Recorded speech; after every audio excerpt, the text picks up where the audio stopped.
Hoje a gente vai falar sobre comportamento. Vou conversar um pouquinho sobre a avaliação do comportamento durante a avaliação psicopedagógica. O olhar aí do psicopedagogo em relação a isso, porque apesar de não sermos assim, na sua grande maioria, existe sim psicopedagogos que têm a psicologia na formação de base, mas existem, acho que na sua grande maioria são pedagogos, tem até fonoaudiólogos também, mas de qualquer forma, mesmo que a gente não seja ali da área específica comportamental, como por exemplo um psicólogo, a gente precisa observar algumas questões comportamentais até para que a gente possa fazer as intervenções, fazer nem só a intervenção, até basicamente também um encaminhamento ali daquela criança de forma eficaz. Então, por quê? A gente vai até conversar sobre isso hoje. Existem várias questões, vários comportamentos que podem influenciar ali na aprendizagem daquela criança, entendeu? Então é sobre isso que a gente vai falar. Eu vou voltar aqui um pouquinho às 6h30 agora. Estou aguardando um pouquinho o pessoal entrar para a gente poder começar de fato.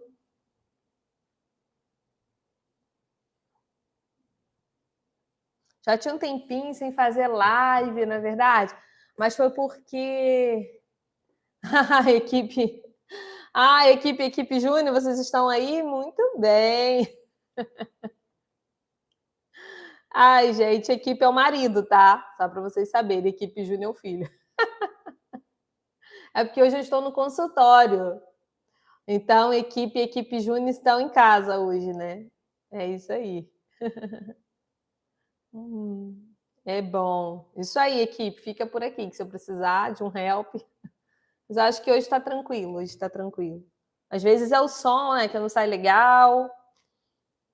Mudei hoje aqui o cenário, viu, equipe? Como é que ficou legal aqui? Acho que ficou bom, né? Gente, 6h31. Hoje eu quero ser pontual.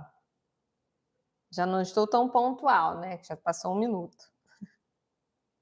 Mas eu vou começar. Vou começar porque a gente tem muita coisa aqui para tratar, tá bom?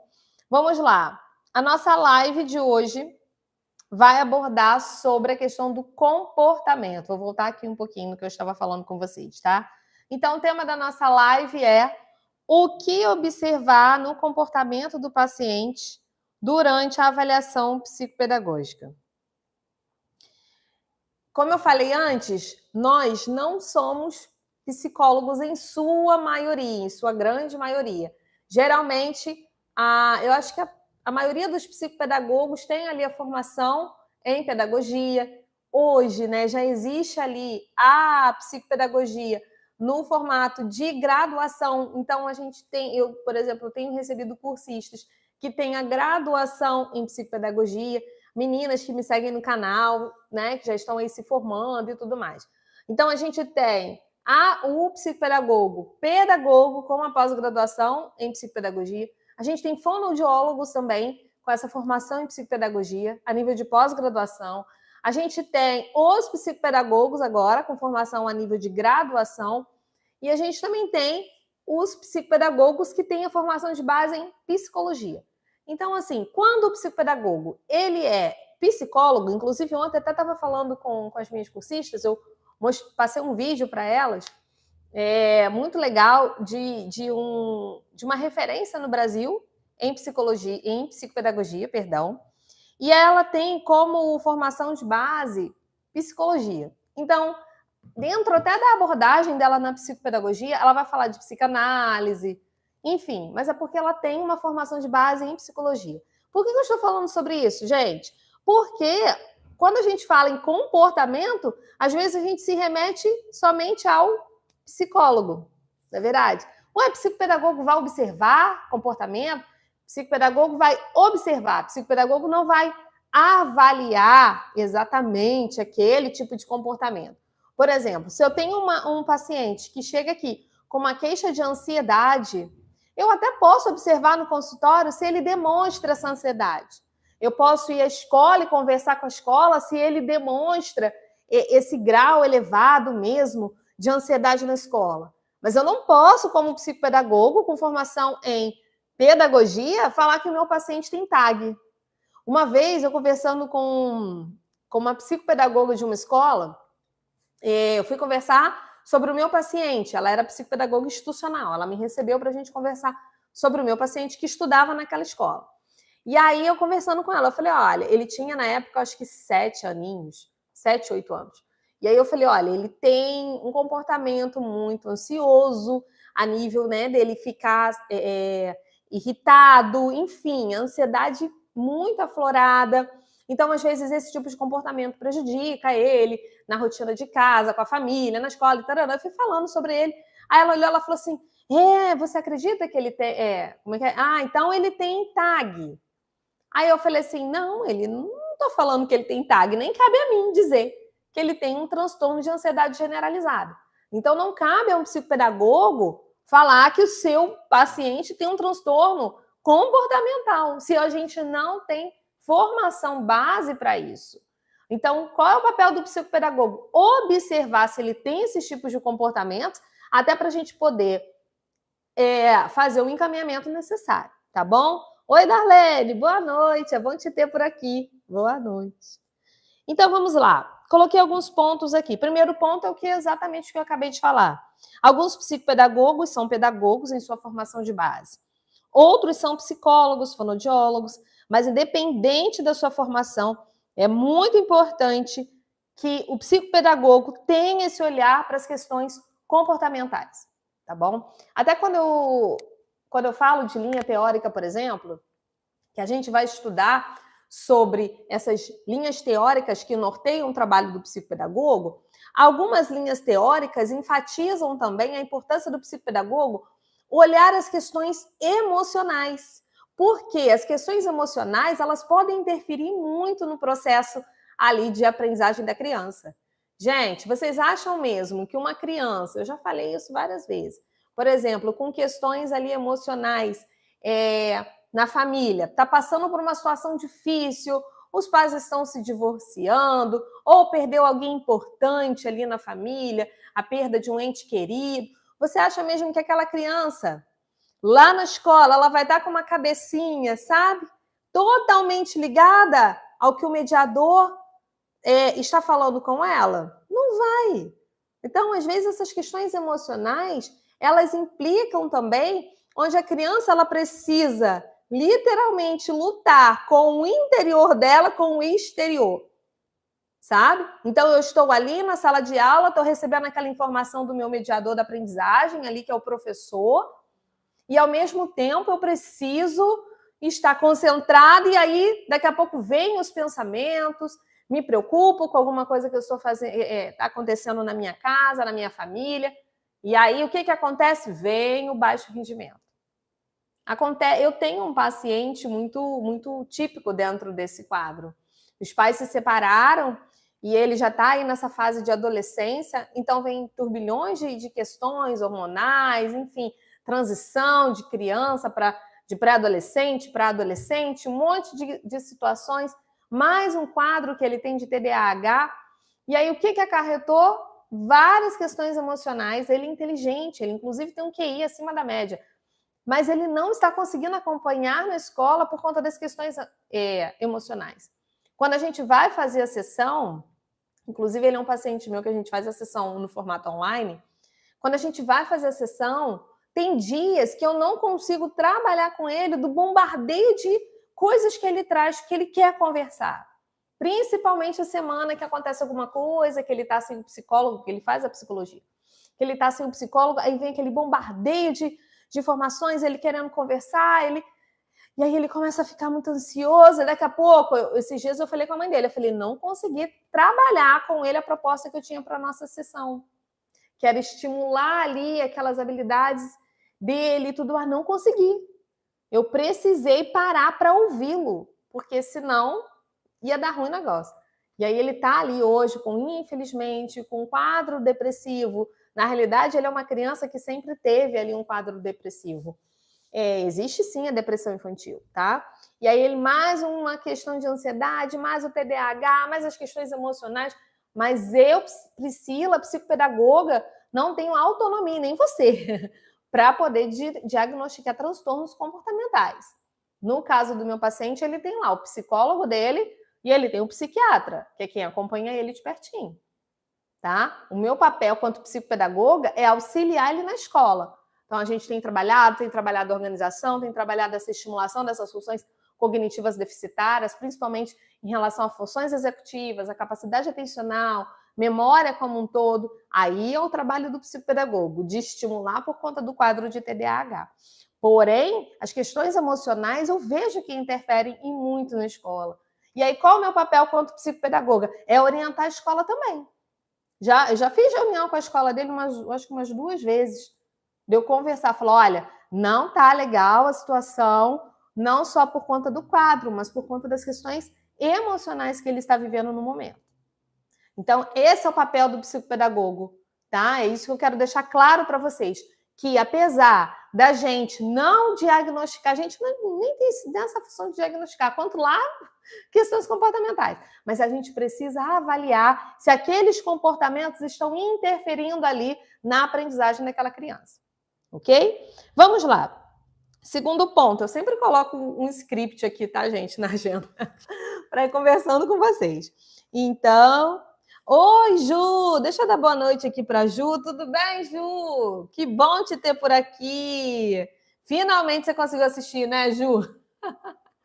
Muito feliz de ter a sua participação aqui, tá? Gente, a Ju, ela foi a minha cursista. Ju, é você mesmo, né? Juliana Garcia, minha cursista, não foi? Foi uma das primeiras turmas que eu dei, não foi, Ju? Acho que sim.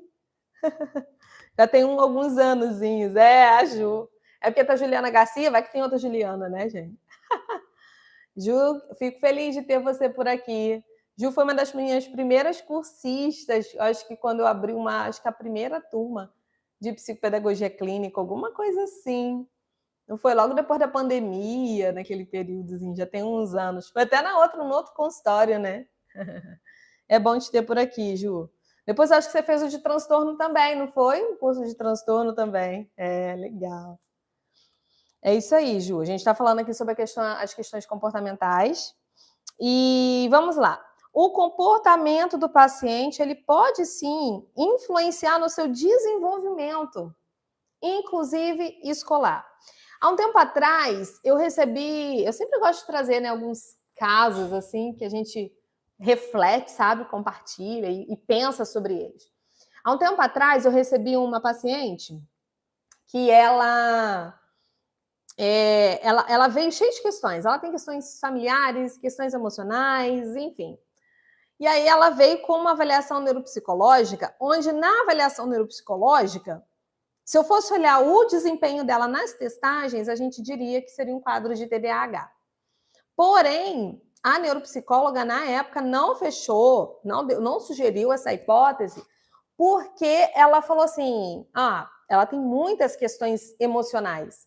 Então, quando tem essas questões emocionais também interferem no foco atencional. Então, por conta das questões que, inclusive, não estavam tratadas na época, não fechou TDAH. Mas ela veio porque ela continuou com as questões atencionais, continua com as questões emocionais, porém foi tratado, teve um período ali de intervenção com a psicologia e tudo mais. E aí, quando eu observei assim, o quadro e eu fiz as testagens, eu falei, gente, é TDAH, perfil desatento. Mas aí eu fui conversar com a neuropsicóloga que fez a avaliação dela. E a neuropsicóloga falou, Priscila, eu não fechei, não sugeri essa hipótese na avaliação neuropsicológica, porque naquela época ela não estava tratando as questões de ansiedade. E a ansiedade pode interferir ali no foco atencional. E realmente o quadro dela foi TDAH, depois a gente fechou com a neuropediatria, está fazendo uso de medicação, evoluiu muito, ou seja, tinha as questões emocionais, mas também tinha ali as questões do TDAH. Em contrapartida, há pouco tempo eu recebi uma paciente que veio com questões atencionais, também com quadro de ansiedade. Ali sim, eu não acredito que tenha um TDAH. Eu acredito que as questões emocionais que ela estava vivendo ali naquela escola, enfim, estavam interferindo no desenvolvimento dela. E não vejo um quadro atencional, sabe? Então, a gente sempre tem que ter esse olhar. Por quê? Principalmente porque nas testagens comigo ela se saiu bem. Vamos lá. Alguns comportamentos que aí que a gente vai entrar. O que nós, psicopedagogos, devemos observar? Que tipo de comportamento a gente observa ali durante a nossa avaliação psicopedagógica? E aí, eu listei alguns aqui para a gente conversar. Primeiro, agitação, hiperatividade.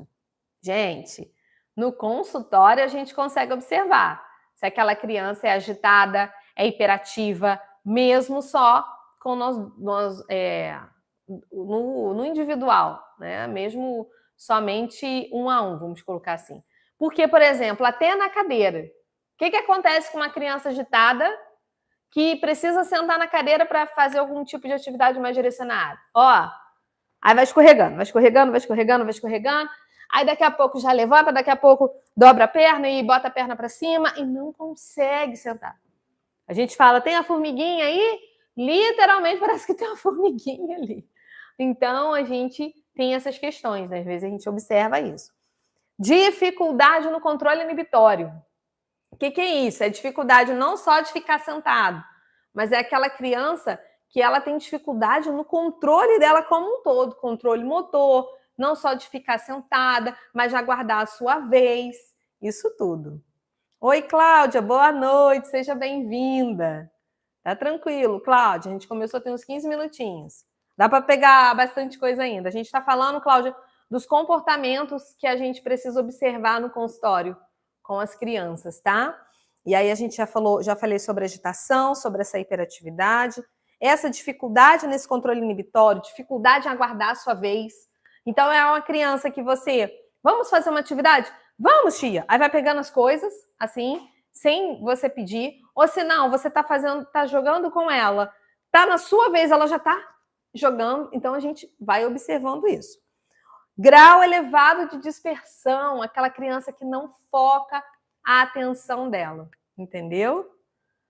Olá, Helena, te encontrei nessa tarde, já sou sua fã. Oi, Helena, tudo bem? Obrigada pelo carinho, tá? Seja muito bem-vinda. Seja muito bem-vinda. Eu fico tão feliz, sabe, gente, com comentários, assim. Eu vejo tantas pessoas colocando comentários, às vezes, nos vídeos, que eu falo assim, é tão bacana saber que a gente está conseguindo ajudar tantas pessoas, entendeu? E conversar sobre psicopedagogia de uma forma simples, de uma forma clara, que todos entendam, não é verdade? Às vezes a gente não adianta eu ser muito técnica com vocês. Vamos falar sobre terapia cognitiva comportamental dentro da psicopedagogia. Gente, nem existe, nem cabe a gente, e também nem adianta, porque trazer uma linguagem muito técnica, não é verdade? Oi, Josi, bom te ter por aqui. Josi é parceira, tá aí sempre com a gente, seja bem-vinda. Vamos lá. Grau elevado de dispersão, aquela criança que não consegue se concentrar em determinada atividade. Então, você está fazendo uma atividade, daqui a pouco ela tá... Ô, tia, o que é isso aqui? Ô, tia, o que é aquilo ali? Sabe? Não foca a atenção dela. Então, traz outros assuntos o tempo inteiro, entendeu? Oi, Helena, deixa eu ver aqui. Você falou dos cursos. Ai, Helena, encerramos as inscrições. Que pena. Mas olha aqui, depois eu vou deixar o meu número do WhatsApp aqui. Eu vou até botar aqui, ó. Depois você me manda um oi, que eu te passo outras informações para você. Você me manda um oi depois no WhatsApp? Então tá. Deixa de mandar não, que depois eu converso melhor com você. Vamos voltar aqui. Então, às vezes, aquela criança que não foca a atenção dela, esse é um ponto muito importante, que é questão comportamental que nós devemos observar no consultório. Ansiedade. Aquela criança que é mega ansiosa. Gente, quantas e quantas vezes eu estou ali na recepção, aí fazendo a troca de paciente ainda, aí entra o outro, sai correndo, e vem para cá. Tia, já tá na minha hora. Eu falei, aguarda um pouquinho, amor. Ai, tia, eu estava tão ansioso pela nossa sessão de hoje. E aí não sabe esperar, não sabe aguardar. A mãe fala, Priscila do céu, eu ficava perguntando todo dia quando era a sessão. Então a gente também observa. E olha, uma dica para você, sempre tenha, durante a avaliação inteira, tenha ali o seu papel, a sua caneta. Todos esses comportamentos, a gente precisa anotar para a gente colocar no nosso relatório. Porque por mais que a gente nós não vamos dar diagnóstico de questões comportamentais, mas às vezes esses comportamentos que a gente observa que a criança tem no consultório, esses comportamentos que a gente observa que a criança tem em outros lugares, quando a gente vai conversar com a escola traz esse tipo de comportamento. Quando vamos conversar com a mãe fala também que tem esse tipo de comportamento. Isso tudo a gente deve sim observar, deve registrar, porque quando o paciente for para uma avaliação médica, para alguma outra questão, ele já vai ter ali no relatório. Aí o médico vai fazer o quê? Vai juntar o quebra-cabeça, vai falar, opa, a psicopedagoga aqui, ó, observou questões comportamentais. Ah, a psicóloga também observou, ou seja, tem questões comportamentais aqui. Então, por mais que a gente não vá escrever ali, ó, olha, esse paciente tem transtorno de ansiedade com mais déficit de atenção. Não. O que eu vou escrever no meu relatório? Esse demonstra ansiedade diante de determinadas situações, ou senão, tem um grau elevado de dispersão diante de algumas atividades, observamos o comportamento tal. Eu coloco o comportamento, tá? Sem laudo, gente. Vamos lá. Necessidade de falar. Criança muito ansiosa tem uma necessidade de falar imensa. Eu tenho uns pacientes que eu falo assim, meu Deus do céu, você engoliu um radinho hoje? Que fala sem parar, sem parar. E aí traz outros assuntos aleatórios, não termina, que eles estão conversando com a gente sobre uma situação. Daqui a pouco traz outra situação. Daqui a pouco traz outra. Troca de assunto, assim, sabe? Não mantém o diálogo conosco. Isso é função cognitiva? Pode até ser a parte de linguagem, mas no nosso foco ali não é isso, é uma questão comportamental, tá? Às vezes, aquela criança que fala demais não significa somente que ela tem uma ótima interação com você, não. Às vezes, o falar demais é algo comportamental. Essa necessidade de falar. Às vezes, aquela criança que não deixa nem você falar, que está atropelando as coisas, está falando por cima de você. Tá bom? Isso é um grau elevado ali de ansiedade também. Baixa tolerância à frustração. Então, como que eu observo se aquela criança tem baixa tolerância à frustração? Vai jogar. Joga, seja competitivo com ele. Meu Deus do céu. Se aquela criança não consegue perder. Olha, eu vou falar uma coisa com vocês. Eu tenho um paciente que ele não aceita não só perder, mas ele não aceita que eu fale para ele que ele perdeu e que ele estava errado. Não, ele não aceita. Ele fala assim, eu sabia disso. Eu já sabia, tia. Eu já sabia. E isso em tudo. Em todas as atividades. Quando eu falo, meu amor, você não sabia. Você não sabia, porque se você soubesse, você tinha dado outra resposta para te abrir. Tia, eu sabia. Eu que não quis botar, eu estava brincando com você. É o tempo inteiro assim, eu estava brincando com você.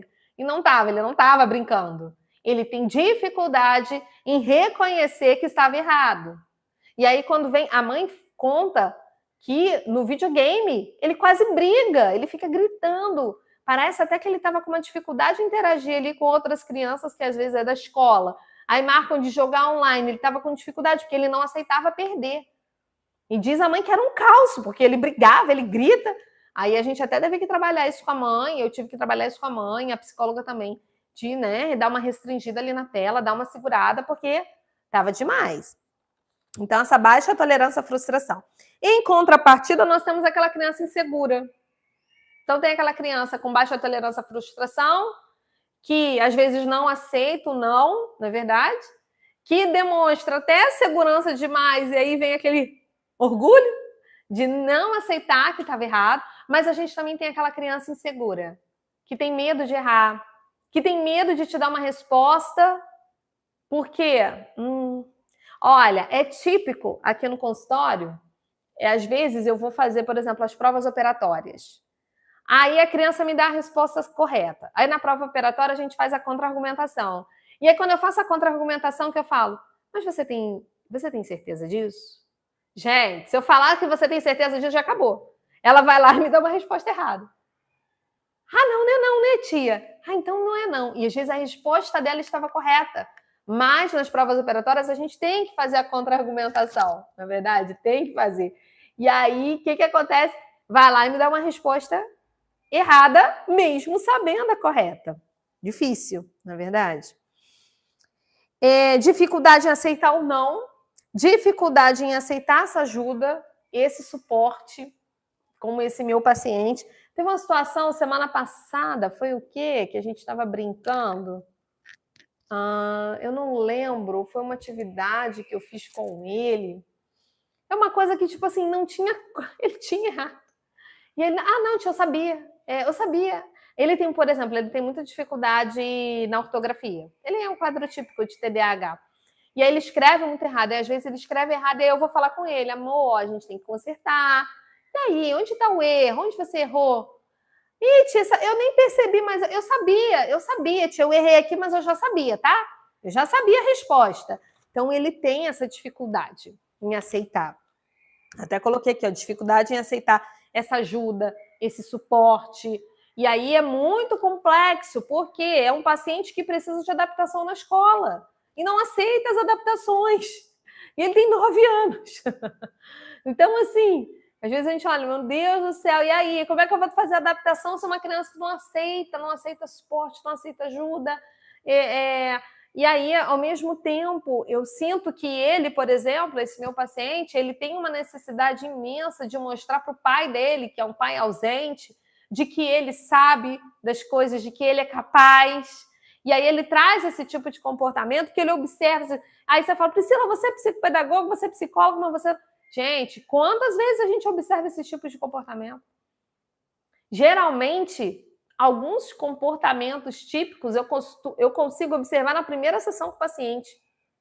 Na primeira sessão com ele, eu já consigo observar muitas coisas. Aí, geralmente, eu dou a devolutiva de como foi a sessão, e aí eu falo com a família, né? Pego o telefone, mando o zap. Às vezes eu não costumo falar de questões comportamentais na frente dos meus pacientes, não. E aí eu mando o WhatsApp, falo, queria conversar, eu observei isso, acontece isso. Aí a mãe fala, Priscila, você me falou ele todinho em uma sessão, mas é porque o nosso olhar clínico já vai, sabe, ficando aguçado, assim, a gente já consegue observar muitas questões. O que mais que eu coloquei? Também a gente consegue observar dentro do comportamento no consultório aquela criança. Gente, vou dizer uma coisa para vocês. Olha, tem umas crianças gritando aqui na frente. Tá quase tirando minha concentração. E olha que a galeria ela tem uma acústica ótima. A minha sala tem uma acústica ótima. A janela tá fechada. Mas jiu-jitsu aqui na frente. Tem um moço que dá aula de um estúdio de jiu-jitsu, né? Não sei como fala. Na frente do consultório. Ele dá aula à noite. Tá um caos ali, ó, as crianças gritando. Mas deixa eu continuar aqui. Foi só o foco atencional. Desculpa, gente. Educação. Educação vem de casa também, gente. E a gente observa aquela criança que é educada e que é mal educada. Não estou falando de questões comportamentais, assim, de patologia, não, sabe? Estou falando de crianças que, infelizmente, são mal educadas mesmo. São crianças que não pedem um obrigado, que não pedem um por favor. Eu tive uma paciente que, por exemplo, uma vez eu fiz um propósito. A gente estava fazendo uma atividade, eu deixei cair uma caneta. Alguma coisa, um lápis. Caiu no pé dela. Ela olhou para baixo, viu e continuou fazendo a atividade. Aí eu falei assim, meu amor, você podia pegar para te abrir, por favor? O que caiu aqui embaixo do seu pé? Aí ela, tá. Aí pegou. A gente fazia as atividades, os jogos, ela nem se prontificava a juntar. Era tipo indiferente. E às vezes ela falava assim, tia, eu tô com sede. Falei, você quer água? Sim. Aí eu pegava água. Aí ela bebia, não falava mais nada. Aí eu, como é que a gente fala? Primeiro, tia, você poderia me dar água, por favor? Gente, aí tem hora que eu falo, né? E aí, assim, não foi um comportamento assim. Eram vários, e vários, e vários, e vários. Até que eu chamei a mãe para conversar. Falei, mãezinha, então... E aí, como é que a gente fala com a mãe, gente? Ai, meu Deus, tem que ter muito carinho, né? Tem que ter muita empatia. Falei, mãezinha, então, ela tem uns comportamentos assim, que, por exemplo, o lápis caiu no pé dela, eu fiz de propósito, eu deixei cair, ela não se prontifica a pegar, ela não pede por favor, ela não agradece. Isso é comum? Em casa também? E aí, eu queria entender um pouquinho esse tipo de comportamento. Aí a mãe, ela é assim em casa também. Sabe o que foi? Teve babá a vida toda, e a babá dava tudo na mão dela. Até hoje, Priscila, é uma luta. Hoje não tem mais babá, tem uma luta para ela juntar os brinquedos, para ela fazer as coisas, porque davam tudo na mão dela, faziam tudo por ela. Eu falo isso, sabe, gente? Eu tenho um filhinho. Meu marido está aqui escutando. Eu tenho um filhinho. É uma briga comigo mesma, sabe? De não ficar dando tudo na mão dele. Eu tenho evoluído nisso. Porque ele tem 3 aninhos, então a gente às vezes acaba, né? E aí, por conta da pressa. Hoje, ele pediu maçã, aí eu cortei a maçã assim, para tirar o caroço. Aí eu tiro o caroço, né? Aí, gente, tinha que deixar ele morder inteiro, eu sei. Mas enfim. Aí eu cortei, botei pedaços grandes, não cortei pequenininho. Cortei pedaços grandes, deixei lá no pote. Já tava eu levando o pote para ele lá na sala. Aí daqui a pouco Arthur, sua maçã, mamãe já lavou, tá aqui. Aí ele terminou de almoçar, aí eu pegando o suco e levando Arthur, seu suco tá aqui. Sabe? É difícil, porque às vezes na correria meu marido gosta de trabalhar isso nele, né? Meu marido coloca ele para colocar a meia sozinho, para colocar o sapato de velcro sozinho. Então, lá em casa tem uma guerra, assim, não vou mentir. Não sou a mãe perfeita, tô longe de ser a mãe perfeita. Mas uma coisa que a gente, pelo menos lá em casa, a gente preza muito muito obrigado, por favor, dá licença. E a gente tem cobrado muito isso do Arthur. Então, às vezes, a gente tem essas crianças assim também no consultório e que não tem questão comportamental, não. É criação mesmo. É criação, tá? E aí, inclusive, eu tenho um paciente que ele tem até esse paciente mesmo que eu estava falando sobre a baixa tolerância à frustração dele, que ele joga muito videogame, ele tem um vocabulário de baixo calão, assim, ele xinga mesmo. Teve um jogo que ele perdeu, que ele gritou um FDP. Eu olhei assim, assustada. Desculpa, tia, 9 anos. Desculpa, tia. Aí daqui a pouco, gente, eu já trabalhei em escola pública, tá? Já vi muito. Já vi muito, já sei. Mas é uma questão cultural. E aí eu queria entender como é que é dessa cultura, porque a mãe parecia muito bem educada, né? Estuda em escola particular, não que isso seja não que as crianças da escola particular não xinguem, não é isso. Mas aparentemente, sabe, eu olhava assim, uma família, a mãe calma, muito educada. Eu, epa, o que tá acontecendo? Aí a mãe, Priscila, fica jogando esses jogos, aí lá ficam xingando, aí ele xinga também. Então são esses tipos de comportamento que a gente observa também no consultório, tá? Então, gente, educação, orientação também vem de casa. Isso é importante também, tá? Nem sempre a criança vai ser desatenta, não pediu obrigado. Não, às vezes não foi ensinada, não foi orientada. E a gente recebe essas crianças também no consultório. E aí tem que ter cuidado, hein, gente? Como coloca isso no relatório. Não vou, minha paciente, eu não coloquei. Ela não tinha educação, ela não tinha... Não, aí tem que ter todo um cuidado na hora de registrar isso. É uma criança que não é tão proativa, enfim. Vamos lá. Dificuldade em admitir o seu erro, já falei. E aí a gente observa também as questões comportamentais ali, se expressa adequadamente, se não se expressa adequadamente. Mentiras recorrentes. Às vezes a gente pega mentiras. E aí vai conversar com a mãe. Priscila, que mentira! Então, assim, temos que observar até que ponto é uma fantasia, até que ponto gostaria que fosse verdade, ou até que ponto aquela mentira, sabe, tem a ver ali com a questão familiar, com esse âmbito familiar. E aí você fala, Priscila, mas isso tudo pode interferir na aprendizagem dele? Claro que pode, gente. Porque às vezes uma questão comportamental que tem aqui, tem essa questão comportamental da escola também, e aí começa a ter questões de dificuldade de socialização na escola, a gente não sabe o porquê, e acha que vai achar, é autismo, não se socializa. Às vezes não, então, sabe? Então, é o que eu falo. Essas questões comportamentais, elas interferem também na escola. Porque se tem uma questão comportamental, ela também pode ter uma questão comportamental na escola. Com certeza tem. Se apresenta aqui no consultório no 1 a 1, quanto lá no coletivo. Não é verdade?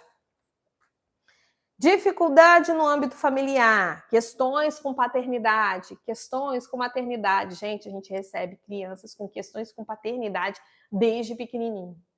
Eu tenho um paciente que esses dias ele é adolescente, pré-adolescente, 13 anos. Aí ele me mandou mensagem. Tia Pri, o meu pai quer que eu vá para a casa dele, que os pais são separados. Mas eu não quero ir, porque eu não gosto, eu não me dou bem com a madrasta. E eu não quero ir para lá. E ele fica aqui insistindo. Aí mandou um monte de print da conversa dele com o pai dele.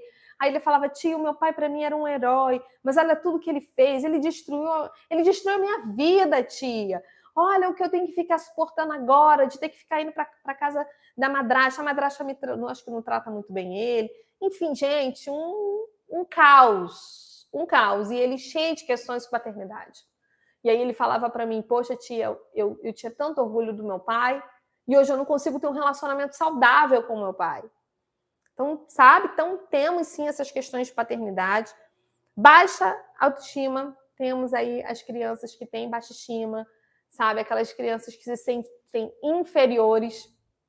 Eu tenho um pacientezinho com... Eu tenho muitos casos para contar, hein, gente? Mas eu tenho um pacientezinho que ele tem 8 aninhos e ele tem uma baixa estima, assim, gigantesca. Esse dia ele chegou aqui no consultório, e aí, quando eu for conversar com a escola até falou comigo assim, Priscila, quando a gente precisa fazer uma correção dele, tipo assim, olha, não tá legal, precisa corrigir aqui e tudo mais, ele começa a encher os olhos e lacrimejar. Daqui a pouco ele tá chorando. Mas não é, gente, que ele não aceite um não. Não é isso, sabe? Sabe o que acontece com ele? Eu vou falar para vocês. Ele tem dificuldade na autoestima, porque o pai dele, apesar de morar junto com a mãe e tal, é um pai que trabalha muito e tudo mais, é um pai ausente. E aí, às vezes, ele tem que ficar o tempo inteiro chamando a atenção desse pai, e esse pai, às vezes, coloca ele um pouco para baixo, sabe? O pai tem algumas falas que coloca ele para baixo, que eu já percebi, a mãe já conversou isso comigo. E aí ele se sente mais inferiorizado ainda. E aí ele ainda tem um grupinho de amigos que também não colaboram, mesmo pequenininhos, tá? Ele tem um grupinho de amigos que é uma escola aqui da cidade, de classe alta mesmo, sabe? Então, os coleguinhas que ele tem são coleguinhas, a maioria, filhos únicos, de família com uma condição financeira muito, muito alta mesmo. E aí a família dele tem uma condição financeira legal, mas eu vejo que é porque eles ralam muito mesmo, começaram do zero e foram crescendo. Então, são pais mais humildes, apesar de hoje serem, né, terem uma situação financeira legal, mas vieram, né, começaram do zero, então não tem aquela coisa, né, enfim, sabe, de serem orgulhosos, soberbos. Não, são pessoas humildes, assim. Até no diálogo que a gente tem. E aí ele tem um grupo de amigos que tipo assim, conseguem comprar tudo, conseguem ter tudo e tudo mais. E aí, às vezes, esse próprio grupo fica colocando ele de lado. Gente, 8 anos. E isso acontece. Esse dia ele chegou aqui com os olhos lacrimejando e ele olhou e falou assim, tia, eu não quero ir para a escola, não. Eu falei, ué, opa, o que está acontecendo? Você sempre gostou de ir para a escola. Não, tia, porque ninguém tá falando comigo na escola. Eu falei, como assim ninguém tá falando com você? Não, tia, porque aquele meu amigo, eu sei quem é, né? Aquele meu amigo, então, ele brigou alguma coisa comigo e aí, tia, ele pediu para todo mundo não ser meu amigo. E como esse amiguinho, ele é um pouco líder da sala, e eu falei, não, mas tia, as meninas estão falando comigo, mas os meninos, e tipo assim, ele quer ser amigo desse líder. E aí eu falei assim com ele, mas meu amor, peraí, o que aconteceu? Tia, eu nem sei o que aconteceu, eu só sei que ele parou de falar comigo e ficou falando para todos os outros amiguinhos não falarem comigo mais, eu não sei nem o que aconteceu, e eles moram no mesmo prédio. Aí eu falei assim, meu lindo, ó, você vai lá, e por que você não vai na casa dele? Vocês não são vizinhos? São. Por que você não vai lá na casa dele? Pergunta para ele o que aconteceu. Aí depois ele chegou contando. Tia, eu fui lá. Eu bati lá na casa dele. E aí eu perguntei por que ele estava brigado comigo e por que ele pediu para ninguém falar comigo mais, tia. E sabe o que foi, tia? Você acredita que eu machuquei ele na piscina e eu nem sabia que eu tinha machucado ele na piscina? Na piscina do condomínio. Eu nem sabia que eu tinha machucado ele na piscina, tia. Aí eu falei, você estava aqui chorando, arrasado, porque ninguém queria mais ser comigo, você não sabia nem o que tinha acontecido, você tem que conversar, você tem que se expressar. Não, tia. Aí ele começa a chorar de novo. Ele é muito sentimental, muito sensível. E, ao mesmo tempo, uma baixa estima que ele não consegue nem ser líder. Que ele falou assim, tia, sabe o que acontece?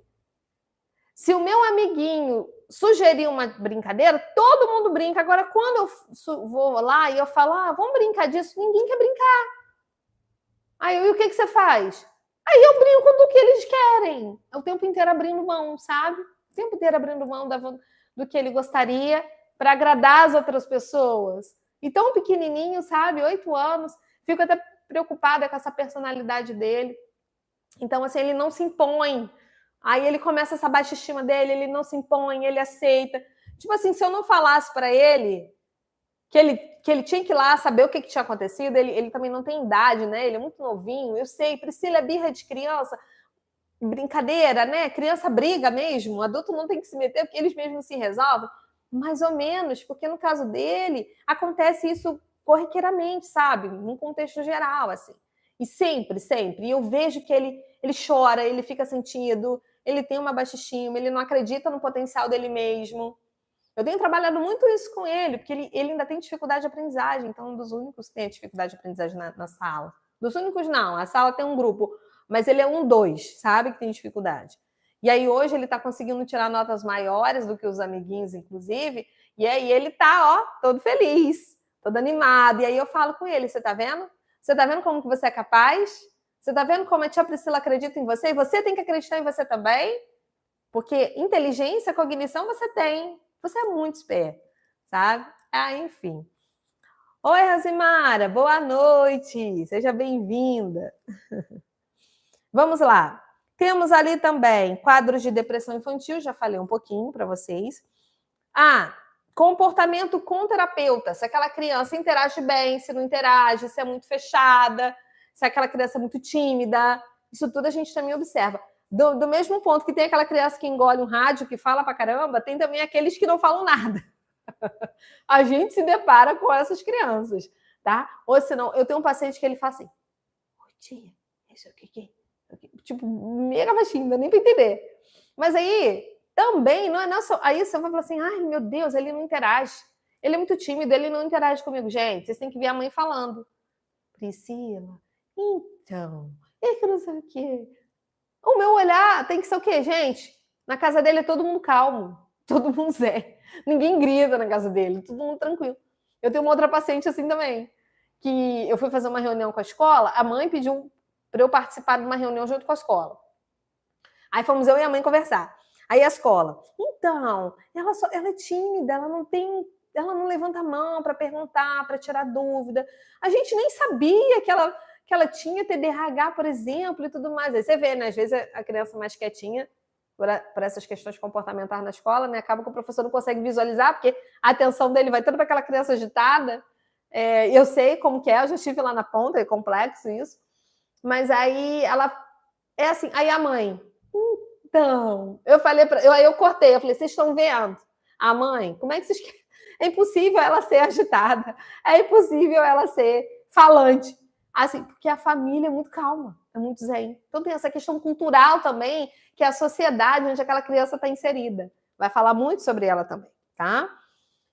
E aí, no consultório, outras questões, assim, como eu posso observar, Priscila, todos esses comportamentos aí que você falou?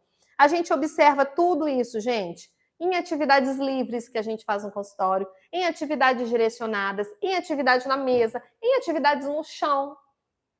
O comportamento da criança muda, tá? Quando eu vou para o tatame com elas. Da mesa, eu vejo um tipo de comportamento um pouco mais rígido, aquela criança que tenta se controlar um pouco mais. E também no tatame, não. No tatame é aquela criança que já vai se soltando, né? Em jogos estratégicos, a gente consegue ver. A gente também consegue observar esses comportamentos em atividades de interesse, em atividades de baixo interesse daquela criança. Em atividades também onde a gente vai direcionando mais, ou atividades que a gente deixa a criança um pouco mais livre ali. Enfim, temos ali também. Peraí, pulei, gente. Não, é isso mesmo. Então, voltando aqui. O posicionamento da criança, é isso que eu falei, o posicionamento da criança ali até na mesa, como que ela senta, isso tudo. Então é importante que a gente observe esses tipos de comportamento no nosso dia a dia ali, para ver se esse comportamento não está influenciando ali na aprendizagem. Priscila, então quer dizer que, por exemplo, um paciente que tem TDAH, ele vai ter questões comportamentais. Aí você vai colocar aí esses comportamentos, mesmo ele já tendo laudo? Sim, eu coloco isso também no relatório. Porque a gente também, mesmo que ele já tenha um laudo e que a gente já tenha uma justificativa para esse tipo de comportamento dele, se esse comportamento está atrapalhando o desenvolvimento dele, a gente precisa tratar. Então vamos lá, vamos supor que eu tenho um paciente já laudado de TDAH. Fiz a avaliação, todos esses comportamentos eu vou colocar no relatório. E aí, quando voltar para o médico, eu preciso conversar com o médico, com o neuropediatra, ou a mãe conversa, porque precisa tratar esse comportamento. Às vezes, na terapia, a gente consegue. Então, vai fazer ali TCC, né, terapia cognitiva comportamental. Às vezes, a gente não consegue somente com a terapia, precisa de uso medicamentoso. E aí, a gente tem que tratar quando essa impulsividade está demais, essa hiperatividade está demais, esse grau elevado de dispersão está demais, essa ansiedade, sabe? Então, também temos que tratar essas questões comportamentais para que a gente possa avançar, inclusive, no pedagógico, no cognitivo. E aí até coloquei aqui, ó, o impacto dessas questões comportamentais no desenvolvimento e na produção da criança durante a avaliação. É muito importante que o psicopedagogo saiba. Meu paciente tem autismo, então tem já as questões comportamentais. Durante a sua avaliação, está medicado, não está medicado? Está fazendo terapia, não está fazendo terapia? Como que tá? Tá bom? Para que a gente possa observar isso tudo. Gente, eu falo muito, né? Eu acho que, assim, os pontos que eu coloquei para a gente conversar sobre esses comportamentos foram esses, tá? Tudo isso que pode influenciar ali no desenvolvimento do paciente. Se vocês tiverem alguma dúvida, coloquem aqui nos comentários, tá? Que eu sempre vou respondendo, vocês sabem. E é isso. Eu acho que deu para a gente conversar um pouco aí sobre esses comportamentos inadequados ou esses comportamentos ali fora do padrão esperado ali para aquela criança, para a idade dela também, para as questões que ela traz, a importância da gente observar, até para poder encaminhar. Se a gente observa que esse comportamento está trazendo prejuízos significativos para aquela criança, a gente encaminha. Eu tenho pacientes, por exemplo, que têm TDAH que não estão fazendo uso de medicação. E aí a neuropediatra fala, Priscila, você fica de olho, observa no consultório, observa no dia a dia, observa conversa com a escola, para ver, né, se está trazendo prejuízo, se não está. Já tive casos aqui que os pais não queriam medicar, e aí eu falei, uma hora vai ter que medicar, porque a gente não está conseguindo nem trabalhar, entendeu? No consultório, por conta das questões comportamentais. Então, às vezes, as questões comportamentais interferem, inclusive, gente, no desenvolvimento da criança, nas terapias também. Por isso que é tão importante esse olhar de tratamento ali para as questões comportamentais. Tá bom? Olha, queria agradecer a presença de vocês. Gente, 53 minutos já de live. Bastante tempo, né? Deu para a gente conversar ali um pouco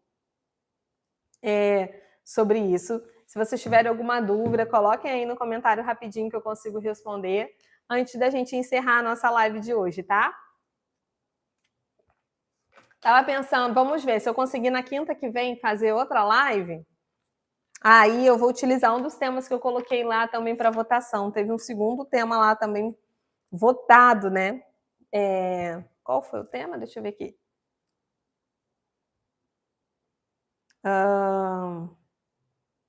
O segundo tema terminei minha formação em psicopedagogia agora. Então, se eu conseguir na minha rotina, tá? Não posso dar 100% de certeza.